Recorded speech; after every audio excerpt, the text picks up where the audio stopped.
नमस्कार शेतकरी मित्रांनो, विनोद आंधळे नैसर्गिक शेती या यूट्यूब चॅनलमध्ये आपलं सर्वांचं मनपूर्वक स्वागत. आपण इथं आता रासायनिक शेती बंद करून आपण आता 40-50 वर्षापासून रासायनिक शेती आपण करत आहोत. त्यामध्ये आपल्याला बराच तोटा येत आहे. तर रासायनिक शेतीमुळे आपल्याला उत्पादनही कमी येतं आणि आपलं जमिनीचं उत्पादन क्षमता पण कमी झाली. तर आपण 1 वर्षापासून आपण इथं नैसर्गिक शेती चालू केलेली आहे. आता नैसर्गिक शेतीमध्ये आपण संजीवनी खत आणि जीवामृत तयार करतोय आपण. आता ह्या ड्रममध्ये 200 लिटरच्या ड्रममध्ये आपण संजीवनी खत ह्या ड्रममध्ये तयार करतोय आणि इकडं जीवामृत पण 200 लिटरच्या ड्रममध्ये तयार करतोय. तर आपण ते कसं बनवायचं पूर्ण आपण त्याचा व्हिडिओ तयार करू. सुरुवातीला आपण आता जीवामृत तयार करू, कारण आता आपल्याला ते कसं बनवायचं ते पूर्ण प्रक्रिया आपण आता इथे समजून घेऊ आणि तुम्हाला आता हे प्रॅक्टिकल करून दाखवू. आता जीवामृत कसं बनवायचं, कारण काही लोक डाळीचं पीठ टाकत होते, पण आपल्याला आता डाळीचं पीठ टाकायचं नाही. त्याच्याऐवजी बाजरीचं नाही तर गव्हाचं नाही तर ज्वारीचं टाकायचं, आटा टाकायचा. कारण बाजरीच्या पिठाने जीवामृत हे खराब होतं, सडतं, त्याचं काय एवढं फायदा होत नाही. आता याला काय काय घटक लागतात, तर आता इथे आपण हे बाजरीचं पीठ घेतलेलं आहे आणि इथे गूळ घेतलेला आहे आणि ही जंगलातून माती आणलेली. तर ही जंगलातून माती आहे ना, ही एकदम असं म्हणजे जिथं तणनाशक नाही मारलेलं, जिथं आपण जंगल जाळलेलं पण नसलं, बांध कसं आपण जाळतो तसं हे जंगल जाळलेलं पण नसलं पाहिजे. कारण तिथं जर आपण आग लावली तर तिथलचे काय होतात, जीवाणू हे मरून जातात. मग तिथं आपल्याला जीवामृत करण्यासाठी हे चांगले जीवाणू भेटत नाहीत. त्याच्यामुळे मग असं जिथं आग लागली नसेल अशा ठिकाणची माती आपल्याला जंगलातली निवडायची. आणि जास्त करून 10-12 झाडं असतील जंगलामध्ये, अशा जास्त गर्दीच्या ठिकाणी चांगली सावली अशा ठिकाणची माती आणायची आणि तिथे आपल्याला जास्त पालापाचोळा असं फळं बिळं झाडांची अशी पडलेली जंगलामध्ये अशी झाडं असतात, त्या ठिकाणची माती आणली तर तिथं जास्त जीवाणू असतात अशी जागा निवडायची. आणि काय त्या ठिकाणी आपल्याला तो पालापाचोळा बाजूला करून त्या ठिकाणची अशी माती, जीवाणूयुक्त माती आपल्याला घ्यायची, त्याच्यामध्ये जास्त जीवाणू असतात. आणि नंतर मग परत हा गूळ 1 लागतो आपल्याला जीवामृतला आणि हे बाजरीचं पीठ,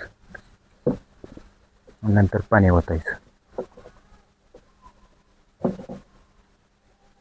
तर आपल्याला याच्यामध्ये गूळ 14 किलो, तर 10 एकरसाठी आपल्याला 14 किलो गूळ आणि जंगलातली माती 5 किलो आणि बाजरीचं पीठ 14 किलो, असं 28 किलो टोटल गूळ आणि माती आणि बाजरीचं पीठ हे टाकायचं. तर मग आपण आता सुरुवातीला हे बाजरीचं पीठ टाकून देऊ.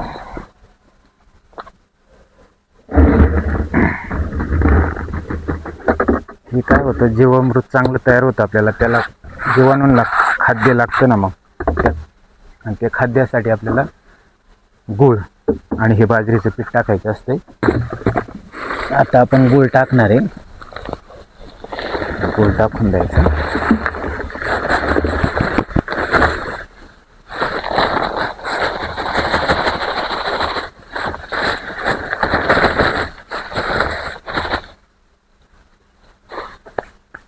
आता ही जंगलातली माती टाकायची आणि आपल्याला जर हे लवकर, आता हे 1 महिन्यात तयार होणार आहे, तर आपण याला किती 10 ते 15 किलो माती टाकायची. तुम्हाला 2 महिन्यात पाहिजे असेल तर 5 किलो टाकायची. 2 महिन्यासाठी मग 5 किलो माती असली तर 2 महिन्यात तयार होतं. आणि आपल्याला लवकर पाहिजे असेल 20 दिवसात तयार पाहिजे जीवामृत, तर मग बाजरीचं पीठ टाकायचं नाही, फक्त आपल्याला गूळ आणि जंगलातली माती. तर जंगलातली माती आहे ही फक्त आपल्याला मग 20 दिवसात म्हटल्यानंतर 20 किलो टाकायची. मग हे 20 दिवसात मग लवकर तयार होतं. आणि त्याच्यात पाणी ओतायचं. आता आपण पाणी आणू. आपलं पाणी टाकायचं राहिले, आता आपण पाणी टाकू. आता आपल्याला किती बनवायचे त्या हिशोबामध्ये आपल्याला 2.5 एकर बनवायचे. मग आपण आता किती पाणी टाकणार, याला 50 ते 60 लिटर पाणी टाकणार. 10 लिटर 5 ते 10 लिटर पाणी थोडंसं वाढावं टाकायचं. कारण आपलं जीवामृत नंतर संपल्यानंतर परत बनवायचं आहे, त्यासाठी आपल्याला परत 5 ते 10 लिटर ठेवायचं. म्हणजे परत आपल्याला जंगलातून माती आणण्याची गरज नाही. तेच 5 लिटर जीवामृत आपल्याला नंतर बनवायचं आहे, त्यासाठी आपल्याला ते परत वापरायचं. म्हणजे परत जंगलात माती आणायला जायची गरज नाही. तर आता अशा पद्धतीने हे आपण तयार केलं आहे.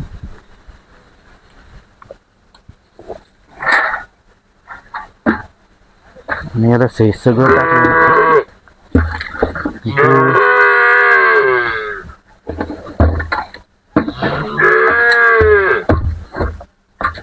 आता आपण याला गूळ आणि माती आणि याला सगळं आपण टाकलंय. नंतर आपल्याला हे असं पंजाने हलवायचं, असं पंजाने याला हलवायचं. तर आता हे आपलं 1 महिन्यात तयार होईल. आणि दिवसातून एकदा असं वरखाली असं वरखाली हलवायचं, म्हणजे आपल्या जीवामृतांना ऑक्सिजन मिळतो.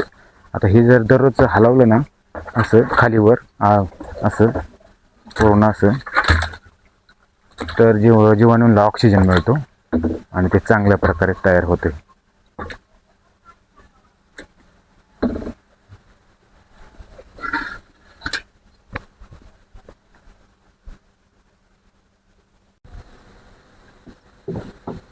आता हे जीवामृत 5 किलो माती टाकली तर 2 महिन्यात तयार होतं.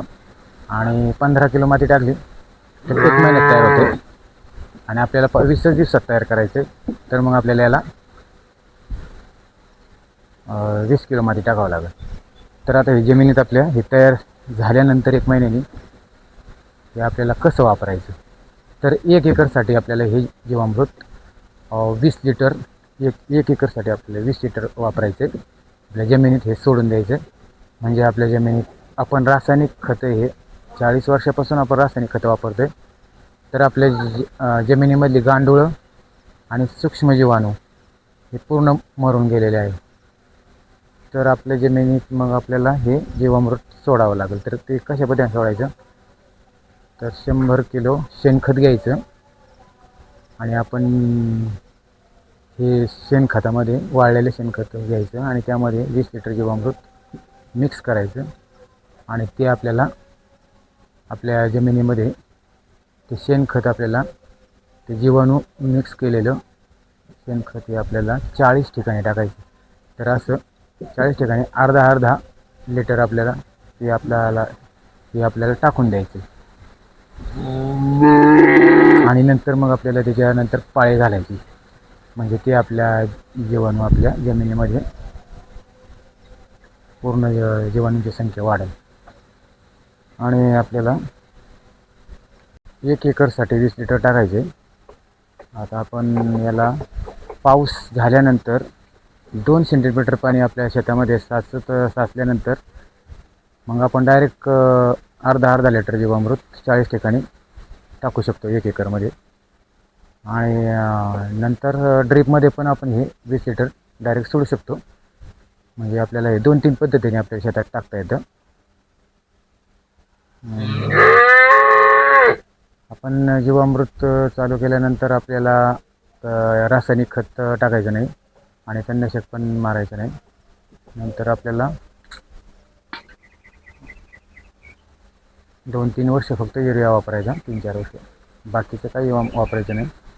आणि आपल्याला जर रोग आणि किडी येत असेल तर आपल्याला संजीवनी खाद, म्हणजे डेस्परनी आर्क सारखंच हे संजीवनी खाद म्हणून आपण हे तयार केले. त्याला ते फवारायचं. म्हणजे त्याला आपल्याला अळी आणि मावा तुडतुडे यांना आपल्याला प्रतिबंध होतो, म्हणजे ते येत नाही.